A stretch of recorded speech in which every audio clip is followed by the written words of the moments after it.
Hi folks, in this second part of the lesson we're going to start developing that algebra that I spoke about earlier.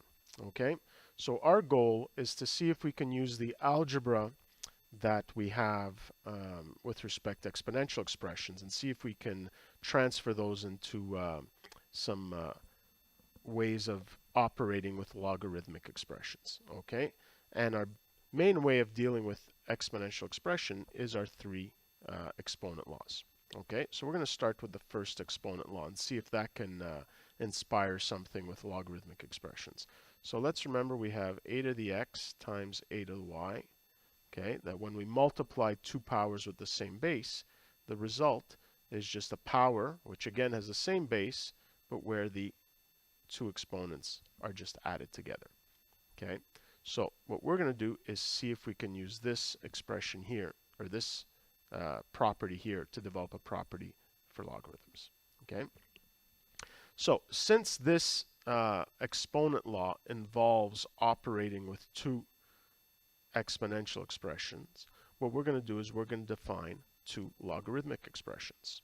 Okay, so we'll let m be equal to log base a of x. So notice I'm keeping the base general here, so this whatever I come up with will work for any base for a logarithm.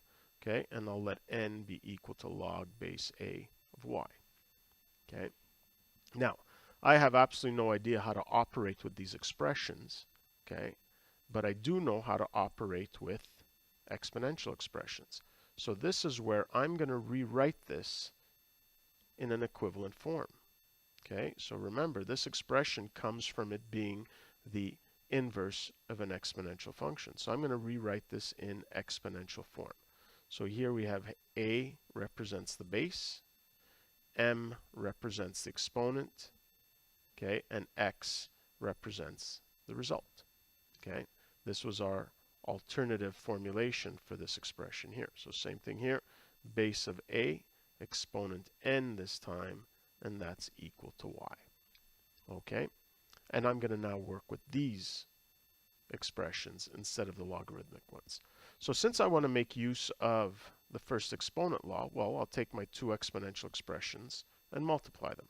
Okay, so I'm going to take a to the m and I'll multiply it to a to the n, and I can apply my exponent rule, okay, which says that that's the same as a to the m plus n. Okay, but eventually I would like to get rid of these exponential expressions.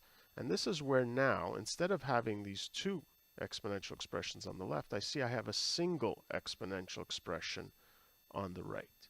Okay, and this is the one I'm going to focus on, because can I get rid of that base here? Can I just work with the exponent? And I can do that by taking the inverse function of that side. So if I take log base a of a to the m plus n, okay, hey, a function followed by its inverse is just going to give me the original input, m plus n. But of course I can't just do that to one side of the equation. I'm going to have to take the logarithm base a to the other side of the equation. Okay, so as long as I do it to both sides of the equations, I'm fine. But what's nice about the right-hand side is I can use that property of inverse functions that allows me to get rid of the exponential expression altogether. Okay, so let's see what we have on the other side of the equation. The other thing I'd also like to have is only x's and y's in my rule. So here I realize, oh, wait a minute, a to the m, okay, is just equal to x, okay, and a to the n is just equal to y. Okay, same thing here. I just want x's and y's.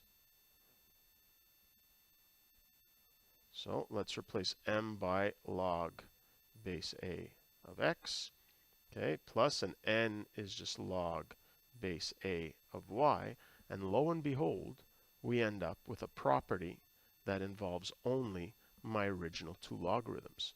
So let's see what this says. It says that the logarithm of a product is equal to the sum of the individual logarithms. Okay, it's kind of a similar scenario as we had with our first exponent law. Okay, is when I multiplied two exponential expressions, okay, resulted in having to add the exponents.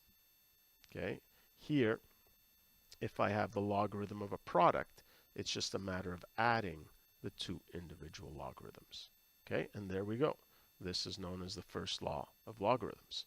Okay, so as an example, say I had, log base 2 of 10, okay, and I add to that log base 2 of 20. Okay, this expression here can be simplified into a single logarithm. Okay, so let's see what the law says is as long as the bases are the same, okay, and I'm adding two logarithms together, that's just equivalent to taking the logarithm of the product of the two inputs, in this case here, 200. Okay, so this is our first success in finding a way to operate with logarithmic expressions. Okay, so what I want you to do now is number 2 is essentially a repetition of this example here, except instead of using the first law of exponents, you're going to use the second law of exponents. That's it for now.